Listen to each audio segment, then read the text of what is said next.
Bonjour les amis, j'espère que vous allez bien. Pour ma part, ça va super. Ça va super. Il fait un bon petit temps, il fait pas froid. Les feuilles tombent, c'est l'automne. Et puis hier, bon petit vlog. Très bonne nouvelle à Boustienne. Très bonne nouvelle pour moi. Voilà, j'avais peur de ne pas pouvoir vous proposer mieux que ce que la boîte à clapet mal aussi peut vous proposer déjà. Mais les tests, le développement en live fait que je suis très rassuré sur ce point. Donc je vais pouvoir vous proposer ma petite admission boost que je teste depuis déjà longtemps et qui donne de très bons résultats. Déjà en clapet plat, taille origine, et qui donne des excellents résultats avec la grosse lamelle pour ceux qui voudraient vraiment tirer le maximum de leur moteur avec une admission mieux dimensionnée.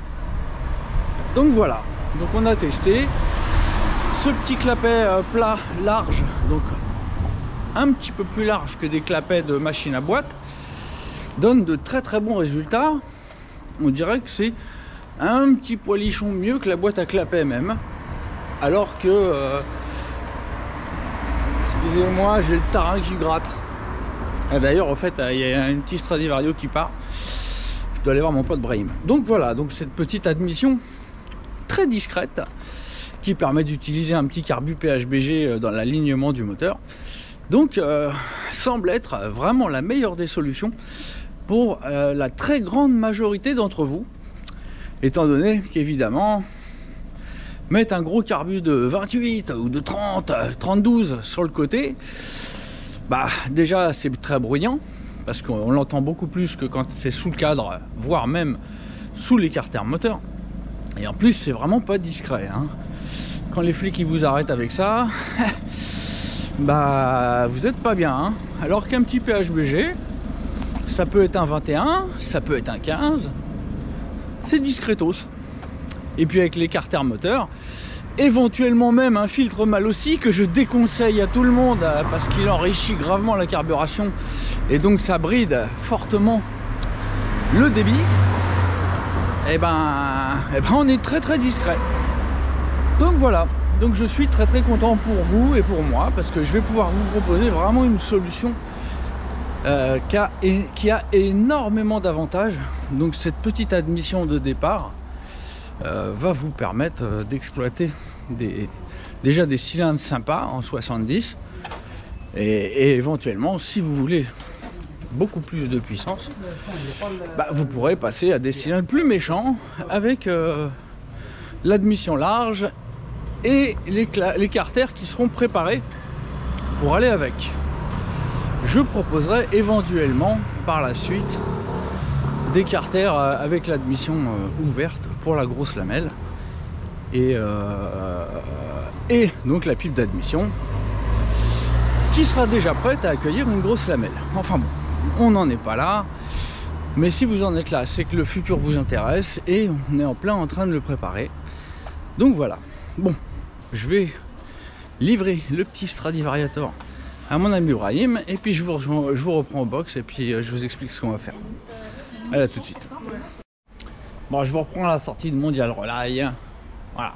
Donc bon bah hier on a pu constater un régime en charge de 11 400 tours, ce qui est au moins aussi bien qu'avec la boîte à clapet. Donc bon, j'osais espérer qu'on aurait un beau score entre les deux feux, probablement un tout petit peu mieux qu'avec la boîte à clapet. Mais non, cette saloperie là, hein, cette saloperie, elle a pas voulu là, le GPS GoPro, franchement, c'est pas génial du tout, hein. Ça marche quand ça veut. Donc a priori hier, elle avait pas réussi à choper un satellite. Enfin bref, donc je suis rentré brecouille au boxon en croyant pouvoir vous afficher le score. Bah rien du tout. Et en passant par là, je ne vous ai pas fait de débrief à propos de l'application Speed Chips. Tout simplement parce qu'elle non plus, elle a pas marché du tout. Ça m'affichait vitesse max 7 km/h, donc elle s'est pas du tout mise en route. Et je vous cache pas que ça fait plusieurs fois que je la teste et elle se met pas en route, bien que j'appuie sur le bouton rond, noir.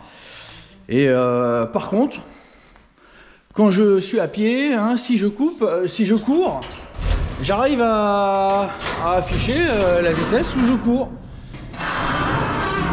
Mais je sais pas, on va réessayer aujourd'hui. Donc, bon, j'ai pas encore sorti la même air, mais je peux vous en parler. Donc hier, je vous ai dit que j'avais un problème apparemment de joint de culasse qui semblait fuir un petit peu. C'est parce que j'ai démonté et j'ai remis de la patte que du côté où c'était décollé, mais apparemment ça s'était un petit peu décollé de l'autre côté aussi. Et donc ça créait une petite fuite. Donc bref, j'ai redémonté, j'ai remis de la patte des deux côtés.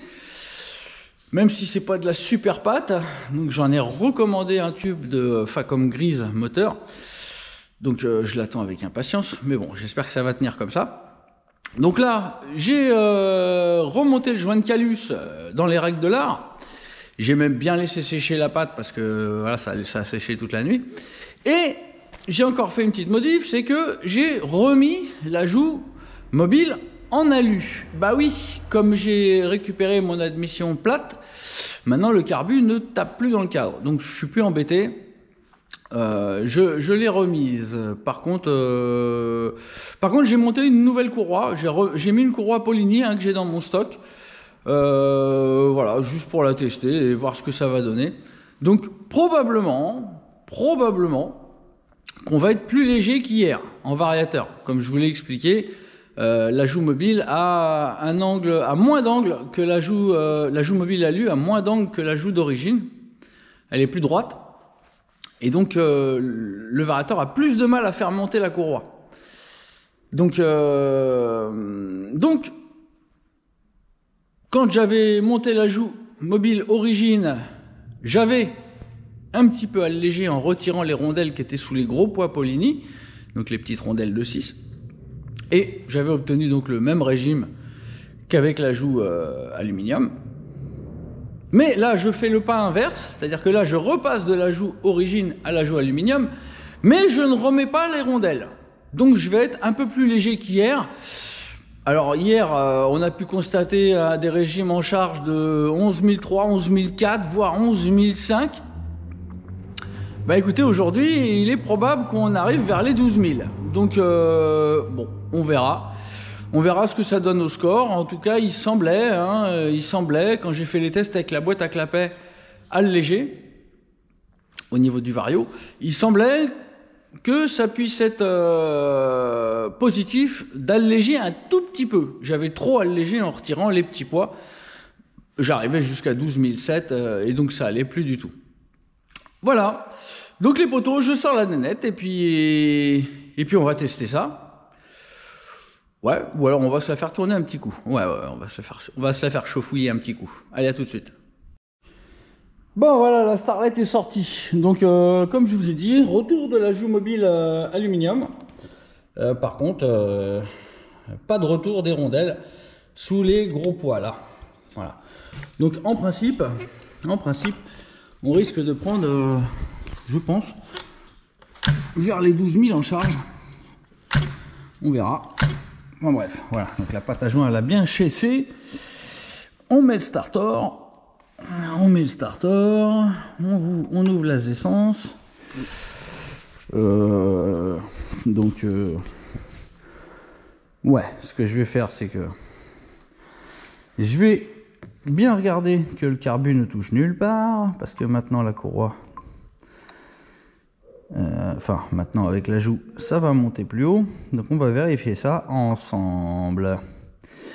Donc mon téléphone va faire lumière, parce qu'hier on m'a dit ouais, il n'y a pas de lumière sous le cadre. Ok les gars, il n'y a pas de problème. Bon allez, on fait chauffer la bébête, hein, parce que là, voilà, il commence à cailler. Et ça met du temps à chauffer, hein. J'arrive au feu, je suis même pas à 40, donc Donc ça fait pas de mal de faire chauffer un peu avant de sortir. Ouais, si ça veut bien démarrer, hein, bien sûr.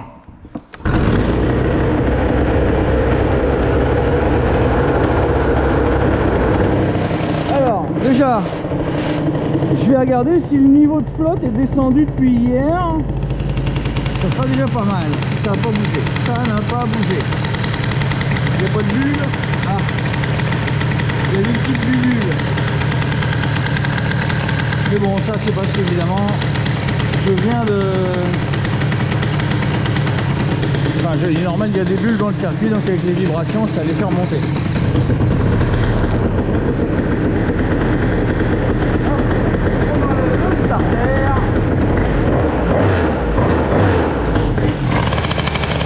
Voilà, alors à savoir aussi hein, que hier, quand je faisais tourner le moteur, j'avais l'impression que c'était riche. C'est probablement la flotte qui était dans le moteur et qui faisait les rings. Donc on va voir là, on va voir comment ça répond.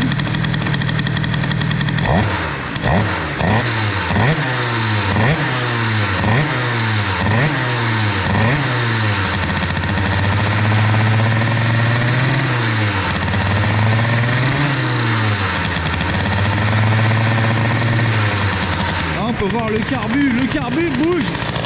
Le carbu vibre vachement.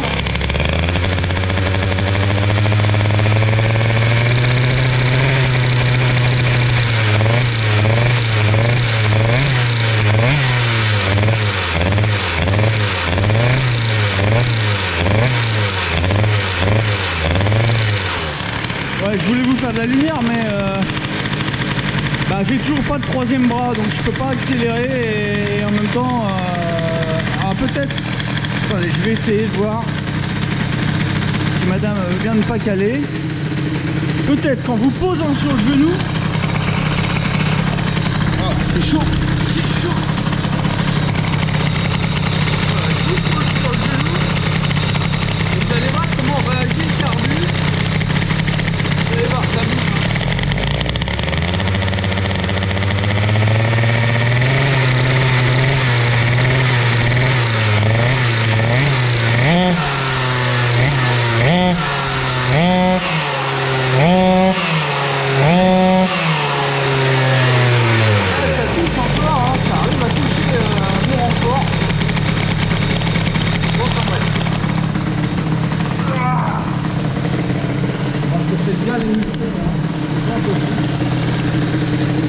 Il faudrait que je mette un coup de disqueuse dans mon renfort, que le carbu ne touche plus.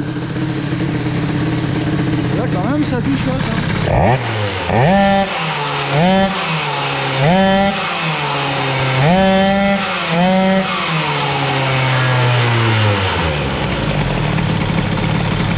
Ça arrive quand même à toucher hein. C'est peut-être bien pour ça hein. Bon bref. On doit avoir chaud la même heure maintenant. Qu'est-ce qu'elle dit? Ouais, ça chauffe. Ça chauffe Marcel. Bon, en tout cas la carbe n'a plus l'air riche. Moi j'ai bien foutu le merdier, là les voisins doivent être contents. Donc alors on voit bien hein, que le carbu se met à vibrer mais comme un ouf. Ça se met à bouger là-dedans de fou. Alors qu'est-ce que je pourrais faire? Ouais. Là en tout cas je peux pas faire plus court, je peux pas faire plus court parce que comme vous voyez là il y a 2 mm entre le support moteur et le carburateur. Ben voilà que le carbu pissote maintenant. Ouais. Bon. Alors on fait ça normalement, le flotteur va se remettre en place, non? Non, ça pissote toujours.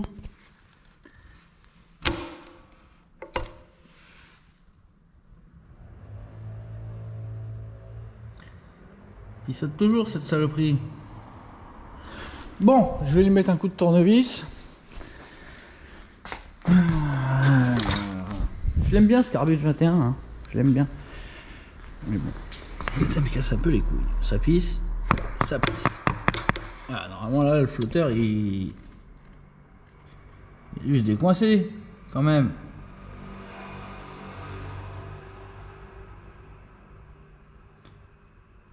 Hop. Voilà, ça s'est calmé. Voilà, c'est fini, ça fait une petite goutte vraiment de moins en moins longtemps. Enfin, de moins en moins régulièrement. Voilà, ça pisse plus. Allez, donc c'était bien le flotteur qui s'est coincé. Bon, donc bon, bah, il semblerait que le beu soit donc un problème d'émulsion. Donc bon, bah, la machine ne vibre pas plus que ça, mais il y a un truc, Peut-être qu'il faudrait que je fasse une patte avec entre les deux un cylindre bloc, histoire que le carbu fasse pas ce qu'il fait là. Là, c'est bizarre, quand je coupe les gaz, le carbu remonte vers le haut. C'est ouf ce qui se passe avec les vibrations. C'est un peu ouf. Et à mon avis, il y a moyen de faire quelque chose en faisant une liaison rigide entre le carbu et le support moteur là, et avec un cylindre bloc entre les deux, comme on a pu le voir chez l'ami Tomahawk. Enfin bref, toujours est-il que voilà, la pétoire, la joue alu est de retour. On va peut-être pouvoir faire une petite axelle avec le score que va nous donner la GoPro. Mais bon, comme je vous dis, la GoPro en tant que GPS, c'est vraiment pas génial. D'ailleurs, c'est très bizarre comment ça fonctionne. Ça n'a pas l'air de fonctionner uniquement avec le GPS, ça a l'air de fonctionner aussi avec le gyroscope qui est à l'intérieur. Parce que c'est très bizarre. Des fois, vous êtes à l'arrêt, il suffit que vous fassiez bouger un petit peu la machine un petit peu fort et ça monte à 10-15 km/h. En fait, ça interprète un petit peu la secousse que vous avez mis à la machine, comme si c'était une accélération. Ça a l'air d'anticiper. Enfin, c'est un peu bizarre le fonctionnement. Et honnêtement, j'aime pas trop. Hein. Honnêtement, j'ai 100 fois plus confiance en mon bon vieux GPS Garmin. Bon, allez, je vous reprends là-haut. À tout de suite. Bon, et bon, on y est. Donc, on est parti pour tester la pétoire avec donc le retour de la joue aluminium, sans avoir modifié les poids depuis la joue origine acier. Donc le résultat va être que le variateur va être un peu plus léger. On devrait bien prendre 300 tours de plus, 300-400 tours de plus. Donc si on se fie aux chiffres d'hier, on devrait être vers 11 800, 11 900 en charge. On va voir ça tout de suite, en espérant que ce GPS GoPro va bien daigner vouloir fonctionner. Et bah écoutez, et on mettra l'application SpeedChip en espérant qu'elle va daigner bien vouloir fonctionner. D'ailleurs, je vais la mettre en route tout de suite. Comme ça, on verra si entre ici et le feu rouge, elle a bien voulu fonctionner. Parce que jusque là, elle n'a jamais relevé de vitesse supérieure à 10 km/h, on va dire. Donc voilà, regardez. Elle est bien en route, hein, je suis en enregistrement. Donc vitesse maxi 0 km/h. Voilà, je la mets dans ma poche.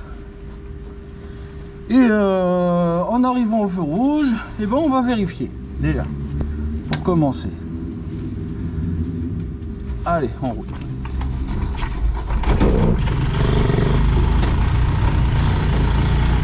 Ah oui, le carbu, il a noyé le moteur.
Bon, c'est la pause. Donc bon, on a déjà pris 11 004. Et Speed Chips, il va dire quoi? Speed Chips. Alors, qu'est-ce qu'il nous dit le poteau Speed Chips? Ah, il nous dit quand même un petit 60 km/h. Donc il y a du mieux, même si je pense que j'ai été à plus de 60. Mais bon. Bon, là le feu est rouge. Donc allez, on continue avec le Speed Chips. Hop, voilà. On le remet dans la poche. In the pocket. Je fais une petite coupure caméra histoire de faire apparaître le GPS GoPro. Et voilà. Le feu est rouge. Donc on est bien. En espérant que la GoPro va arriver à choper le GPS. Parce que quand même c'est ce qui nous intéresse le plus. Hop. En position. Ah, faut peut-être que je démarre la pétovar.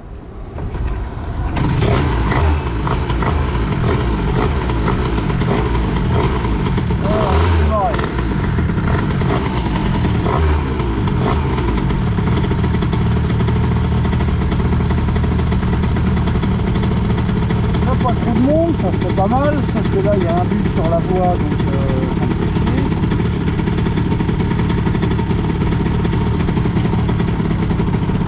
Voilà, il y a plein de tests.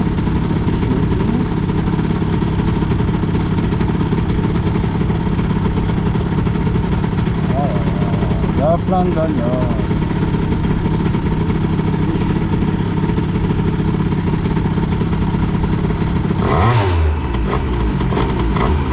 Bonhomme est rouge. Bon bah ça va être à nous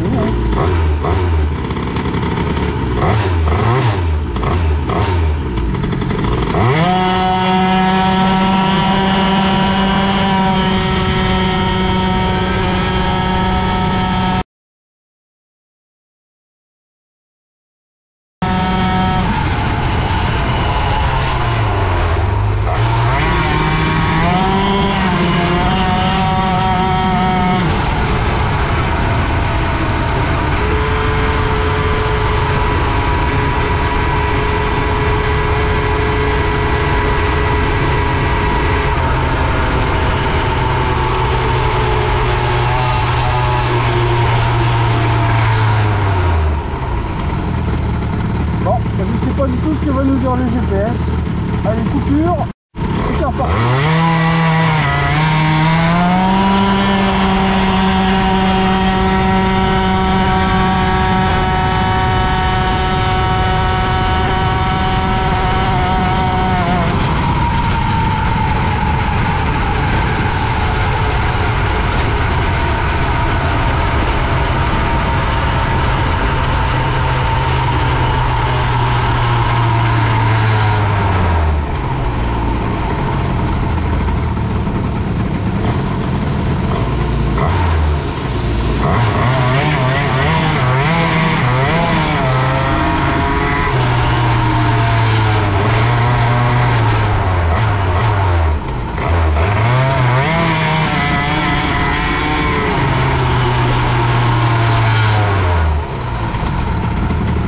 Il n'y a pas à chipoter, hein. Je vous dis au niveau sensation, c'est vraiment kiff avec la boîte à clapet.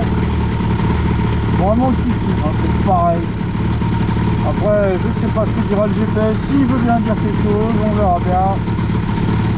On verra bien. En tout cas, ça pulse vraiment pas mal.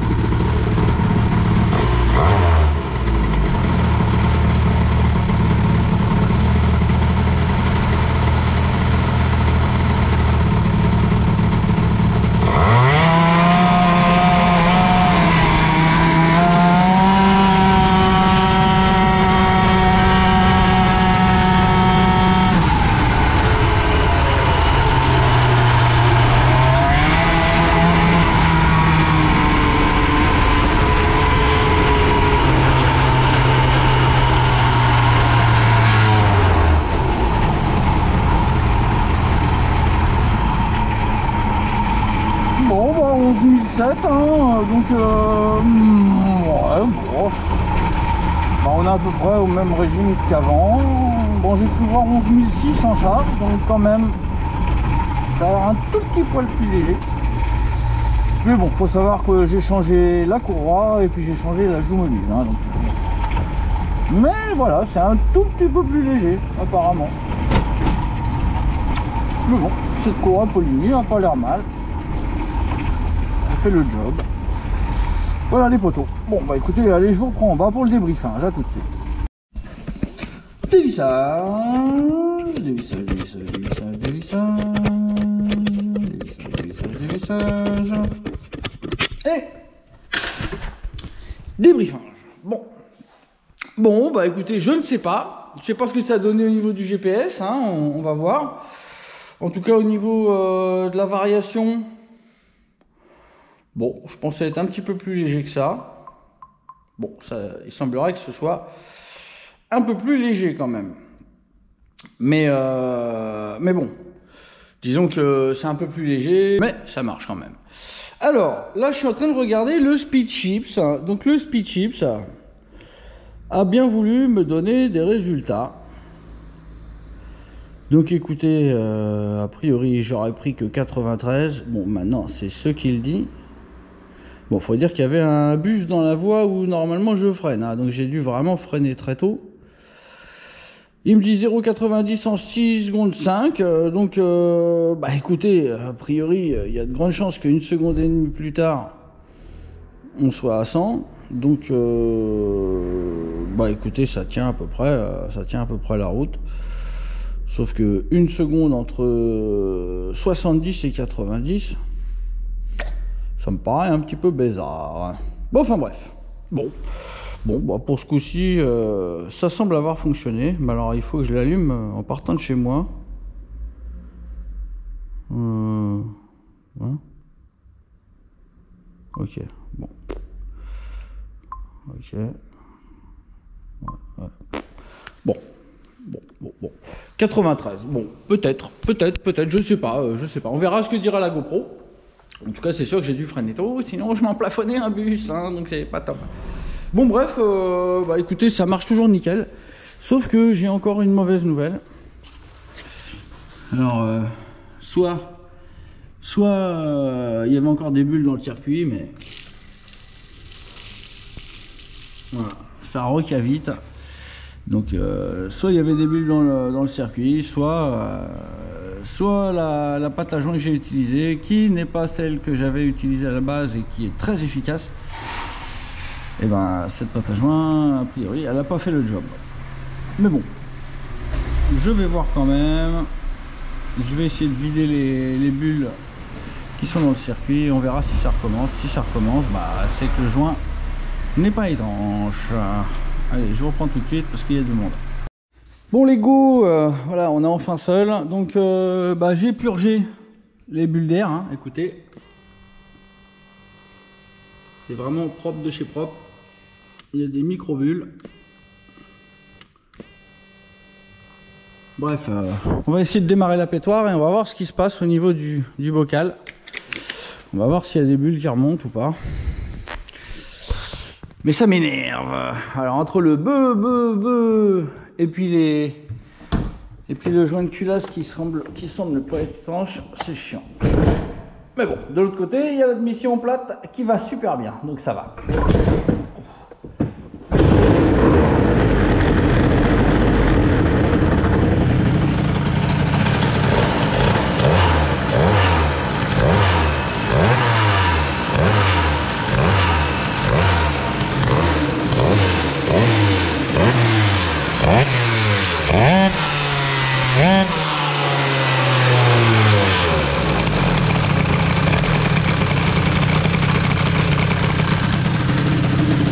On laisse tourner un petit peu, hein, histoire que si ça fuit, ça fasse un petit peu d'air. Mais pour le moment, il n'y a pas de bulle, il n'y a rien. Hein.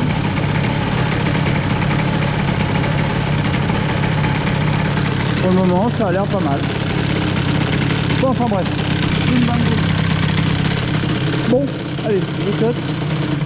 Bon, bref, Bref, l'objectif de ce vlog était de refaire un petit test avec le GPS de la GoPro et voir ce qu'on obtenait. Bon, malheureusement, il y avait un bus, hein, saleté de bus. Et bon, on verra si la GoPro marche. Hein. On verra aussi si SpeedChips a bien marché. On va voir si j'ai bien pris 93 et pas un peu plus. Bon, je sais pas. J'ai l'impression que j'ai dû prendre un petit peu plus que 93 quand même. Mais bon, en tout cas, les scores remontés, c'est-à-dire 6 secondes 50. C'est ça 6 secondes 59 pour 0 à 90, ça semblait être à peu près cohérent. Après, il n'y avait qu'une seconde entre 70 et 90, mais bon. Bon, c'est vrai que les GPS sont pas toujours... les mises à jour, les actualisations de la vitesse, des fois sont un peu longs, des fois un peu courts. Bref, bon, bah en tout cas, hein, ce qu'on peut dire, hein, c'est que avec la petite admission, vous avez vu, hein, ça fonctionne super bien. Pas besoin de grosses boîtes à clapets avec un carbu de 21, tout du moins. À savoir hein, que j'ai depuis longtemps, hein, plus d'un an, un prototype de la même admission que ça, avec une grosse lamelle stock, hein, d'origine, il n'y a pas besoin de la préparer comme celle-ci, mais avec un emboîtement de carbu qui permet de monter du 28 ou du 30. Donc on va pouvoir aussi tester cette grosse lamelle avec du gros carbu. Bon. Étant donné les résultats des tests jusqu'à maintenant, j'ai tendance à penser que ça sera limitant au-dessus d'un 24. Je ferai quelques petits calculs. Toujours est-il qu'a priori, par rapport à l'admission plate avec la lamelle origine, on a 50% de plus de passage là. Donc bon, je pense que ça doit matcher nickel avec la petite lamelle, avec un 19 et un 21 même, hein, avec un cylindre qui aspire pas trop fort, mais avec un cylindre qui aspire très très fort, évidemment, ça commence à limiter. Donc je ferai le calcul de surface pour voir à quel diamètre de carbu pourrait correspondre la grosse lamelle, c'est-à-dire 50% de plus de surface de passage qu'une lamelle origine. Bon, je pense qu'à mon avis, 23-24, ça doit pouvoir encore aller. Mais au-delà, il faudra une boîte à clapet. Donc c'est pour ça que je pense travailler sur une pipe pour la boîte à clapet mal aussi. Une pipe donc avec sortie coudée à 90 degrés et donc un diamètre pour monter des gros carbus. Donc du 28 au plus gros. Ce qui sera largement suffisant pour se faire une mob de grand n'importe quoi. C'est déjà du grand n'importe quoi là, je vous assure. Je voudrais pas être une courroie. Hein. Je peux vous dire que quand j'arrive au feu rouge, ça sent le caoutchouc. Je peux vous dire que quand j'ouvre et que j'appuie pas sur le lanceur, je sens très bien que ça patine grave. Il y a des moments où le moteur prend plus de tours qu'il devrait en prendre. Tout simplement parce que la courroie n'arrive pas à accrocher le vario, quoi. Enfin voilà. Donc les copains, pour le moment, tout y va bene. Tout y va bene. Ah, j'ai une nouvelle encore. J'ai fait fabriquer des pions. Ces petites choses-là, des pions de guidage en titane. Je les mettrai en vente sur le site plus tard. Il faut que je commande des écrous en titane. Donc tout ça pour gagner environ 20 grammes sur la circonférence. C'est-à-dire que c'est sur le tour, c'est ce qui est le plus important. Donc évidemment déjà gain de poids.